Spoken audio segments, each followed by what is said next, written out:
In the summer of 1998, people started disappearing in the Arklay Mountains, just outside Raccoon City. At first, it looked like a series of brutal killings in the woods. Then the reports got worse. Mutilated bodies, signs of cannibalism, strange animal attacks, more disappearances. Whatever was happening out there was no longer an isolated case, and the police were running out of explanations. The Raccoon Police Department assigned stars to investigate. Bravo team was sent into the mountains first. Contact was lost.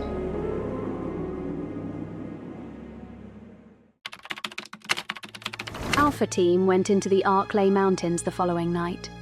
Their job was clear on paper: find Bravo team and finish the investigation. Once they reached the crash site, that stopped being possible. Bravo's helicopter was down. Kevin Dooley was dead. Then Joseph Frost was killed in front of the others when the dogs came out of the woods.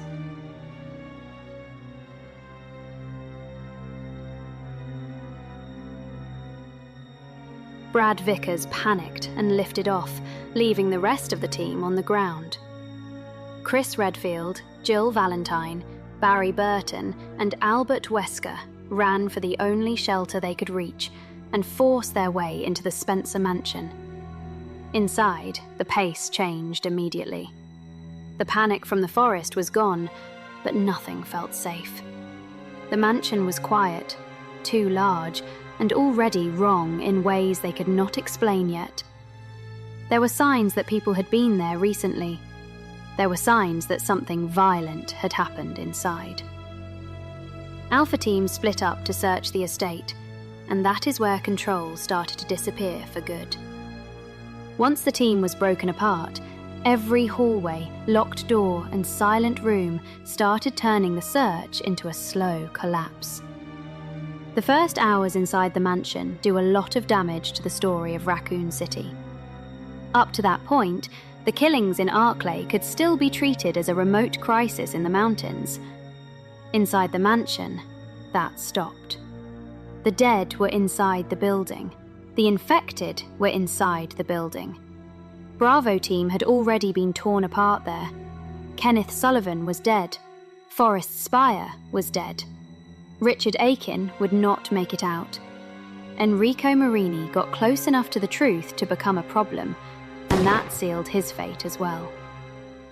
By the time the survivors understood what kind of place they were in, the mansion had already shown them what had happened to the team they were sent to save. And the deeper they went, the clearer the structure became. This was no private estate hiding a few bodies. The Spencer mansion was connected to Umbrella's Arklay laboratory. The files inside made that unavoidable. The T-virus had spread through the facility months earlier. Staff had died, mutated, or turned on each other. The creatures in the mansion and the surrounding grounds were the result of research and testing tied directly to Umbrella's biological weapons program. Cerberus, Hunters, Neptune, Tyrant. The names changed, but the meaning stayed the same. The killings in Arklay were connected to a corporate bioweapons site that had already failed containment long before the city understood what it was dealing with. That is why the mansion incident matters so much in the larger fall of Raccoon City. It is the first time the outbreak stops looking like rumour, mutilation, and scattered reports, and starts looking like a system. There was a virus. There was a lab. There was a company behind it. The danger was not random. It had been built, studied, and hidden. Then the human part of the betrayal came into view.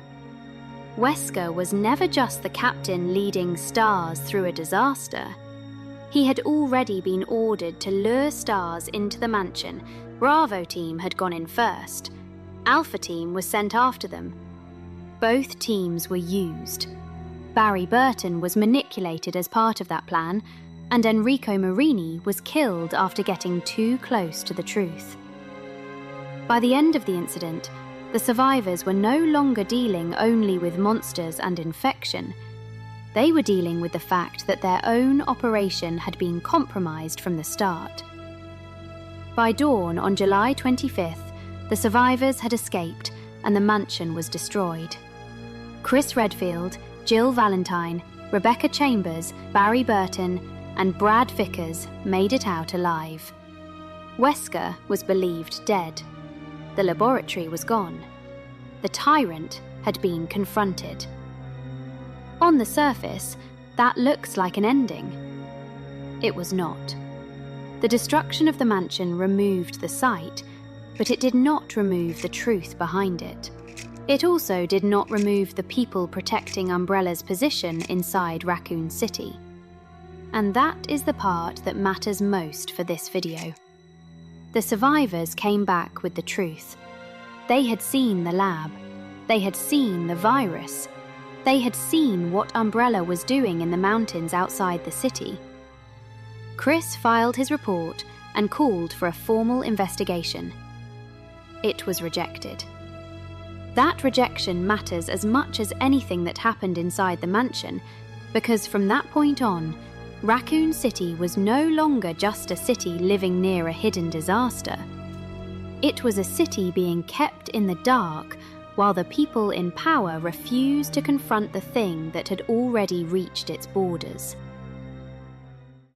After the mansion incident, Jill stayed in Raccoon City long enough to watch the truth get buried. She and Chris had proof that Umbrella was behind the laboratory in the Arklay Mountains, but the city did not move against the company. Brian Irons was already compromised, Umbrella's influence was already inside the police structure, and the official response never matched the scale of what had been uncovered in the mansion. By the time the outbreak reached the streets, the city had already failed at the level that mattered most. It refused to confront the source of the disaster. September 28th, daylight. The monsters have overtaken the city. Somehow, I'm still alive. The pandemic has spread faster than any disease in modern history. Angry mobs roam the city, burning buildings. That is the state of the world when Resident Evil 3 begins. Jill is still there, still trapped inside the city, and still carrying the knowledge that nobody wanted to hear. The infection has moved beyond Arklay and into Raccoon itself. The streets are breaking down, civilians are dying, and the sense of order is already gone. This is not the first sign of collapse. It is the moment collapse becomes visible to everyone. Then Umbrella turns the collapse into something even worse. Nemesis T-Type is sent into the city to eliminate the surviving STARS officers tied to the mansion incident. That changes the meaning of Jill's escape. She is not only trying to survive an outbreak, she is being hunted because she knows too much. Jill's role in this section is important. She is already inside the Fall, moving through a city that has finally become what the mansion incident warned it would become. That gives the story a different weight. Jill is not discovering the disaster. She is living inside its delayed consequence. Every street, every burning block, every failed attempt to get out carries the same idea. Raccoon City had time to act, and it did not. Umbrella is still protecting itself even while the city around it is dying. We can see that pressure on Jill from the beginning, and that is what makes Nemesis more than another monster in the streets. He is a cleanup operation with a face. As Jill moves through the city, the few structures still standing are already collapsing from within. The police cannot hold the line. The civilians have nowhere safe to go. Rescue is fragmented, temporary, and often false. The first people Jill can actually work with are UBCS mercenaries like Carlos Oliveira and Mikhail Victor, and even that alliance is born inside Umbrella's own disaster. The company that caused the outbreak is still operating inside the ruins, still shaping what survival looks like, still deciding who gets used and who gets discarded. That is why the first half of Resident Evil 3 matters so much in this structure. It shows Raccoon City after the truth has already failed. Jill survives the mansion, comes back with proof, gets ignored, and then has to move through a city that is finally collapsing in public. Every route out keeps breaking down. By the time the subway escape ends in disaster and Nemesis infects her near the clock tower grounds, the city is already beyond recovery. Jill is forced out of the story while the city continues moving toward its last stage.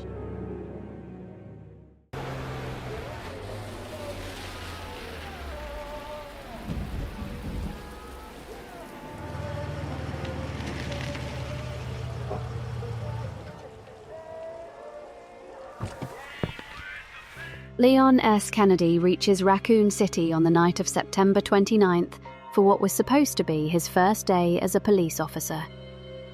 Claire Redfield arrives the same night, looking for Chris after losing contact with him after the mansion incident. Both of them enter too late to witness the beginning. What they find is the aftermath of a city that has already been torn open.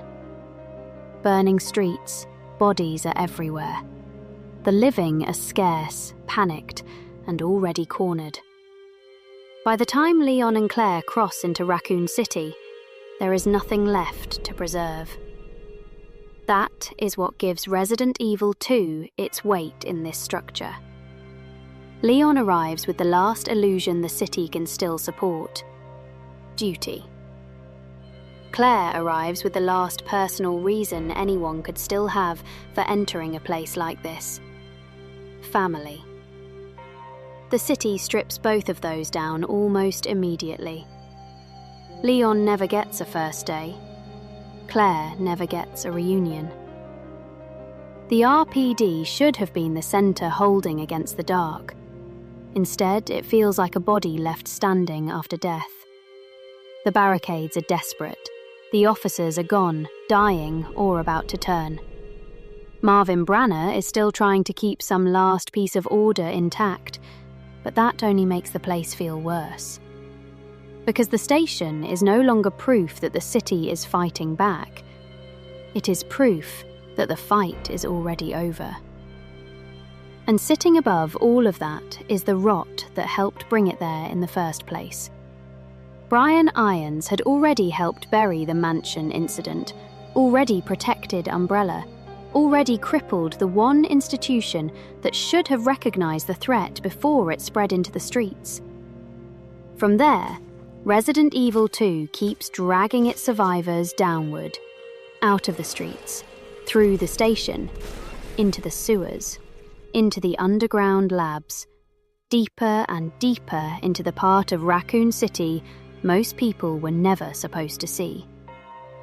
And that descent matters, because the city does not end in the streets alone. It ends underneath itself, where Umbrella buried the machinery of the disaster. William Birkin, the G-virus, Sherry caught in the middle of it, Ada moving through the ruins for reasons of her own. Leon and Claire survive the city by passing through its hidden core, and that core confirms everything Jill and Chris had already tried to expose. Raccoon City was not destroyed by bad luck or sudden chaos. It was destroyed by design, secrecy, and a system that kept feeding human lives into corporate research until the whole city became part of the experiment. Leon and Claire survive, but more than that, they become the next carriers of the truth. Jill saw the warning. They see the result. They walk through the dead shell of the city, through the failure of its police, through the hidden structures under its streets, and come out with the full shape of what Raccoon City really was in its final hours. a place where ordinary people were left to navigate the remains of a lie that had already killed almost everyone inside it.